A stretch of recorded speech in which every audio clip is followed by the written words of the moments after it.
You may think nervous system healing is about becoming calm. It's not, because you can become incredibly good at calming yourself and still react to the exact same situations again and again and again. You breathe, you regulate, you meditate, you feel better. But next week, the same trigger comes back. Why? Because feeling better and changing your nervous system are not the same thing. There's a profound difference between regulation and integration. Understanding that difference changes your life. In this video, you'll discover what integration really is and why it changes everything. In my last two videos, I talked about something I call active spaciousness, the practice of staying present when your nervous system wants to react. People ask me, what actually changes? Does staying with an emotion simply help us calm down, or does something deeper happen? Today, I want to answer that question. Let's start with regulation. Regulation is incredibly important. Without regulation, we don't have enough safety to stay present with difficult experiences. Regulation brings the nervous system back toward balance. Your breathing slows, your muscles softens, your heart rate decreases, your body begins to feel safe again. And that's beautiful. But regulation alone doesn't necessarily change what your nervous system believes about the world. You can regulate yourself today and still be triggered by the exactly same thing tomorrow. If you are new here,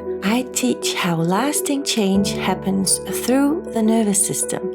Not just how to regulate your nervous system, but how to help it integrate new experiences, build capacity, and support real identity change. That's what this channel is about. Integration is different. Integration happens when your nervous system doesn't just recover from an experience. It reorganizes because of it. It learns. Imagine someone who believes there isn't enough time. I know this one. Well, every time life becomes busy, the body reacts. Stress, urgency, irritation, frustration. Now imagine they stay present instead of reacting. Not once, but repeatedly. Eventually, the nervous system begins trusting a new reality. I can survive this.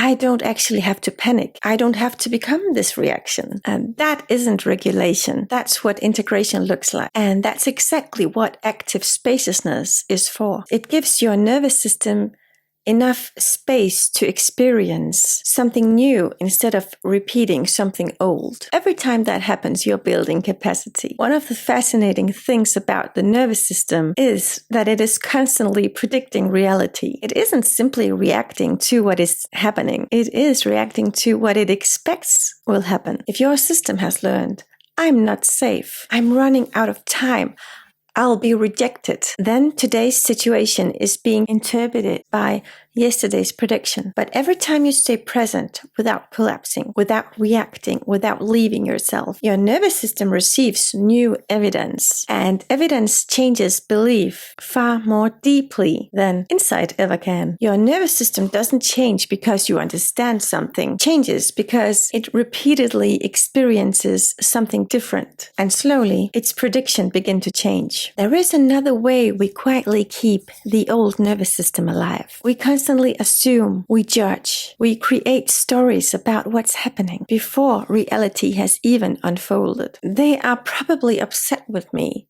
This won't work. I'm running out of time. People always disappoint me. Most of these thoughts don't feel like thoughts. They feel like reality, but they are often just old predictions, repeating themselves. Every time you notice an assumption without immediately believing it, you create a little more space. Space for a different experience. Space for new evidence. Because assumptions, judgments, and fixed conclusions keep both your nervous system and your identity trapped inside the same familiar pattern. Curiosity opens the door. Certainty keeps it closed. This is where I think many people misunderstand healing. Healing isn't simply learning to manage your reactions. It's becoming someone who no longer needs those same reactions. At first, you regulate.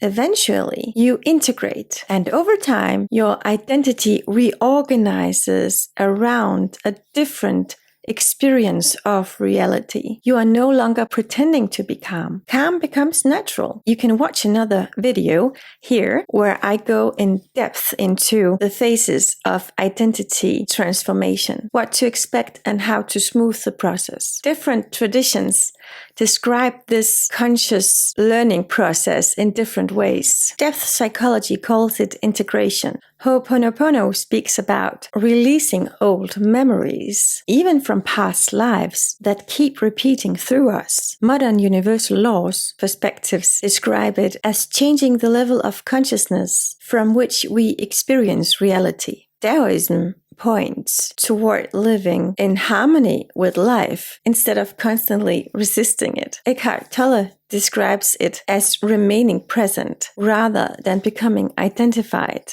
with the mind's conditioned reactions. Kabbalah describes it as transforming the vessel so it can receive more light. Modern neuroscience describes it as updating the predictions through which we experience reality. In my work, I call it building capacity. Different language, the same movement, becoming large enough to stay present with life until life no longer needs to be fought. Life doesn't necessarily become easier. You simply become larger than what once overwhelmed you. This is why I don't believe our goal is simply to regulate the nervous system. Regulation is the doorway. Integration changes you. Capacity is the result. Because regulation helps you return to yourself, but integration expands who that self is capable of being. And that's how you build the capacity to hold more life. You'll know you're ready when staying the same hurts more than growing. If you'd like to start practicing this yourself, I've put together a free worksheet that walks you through the process step by step. You'll find it in the description below. Keep giving your nervous system new evidence.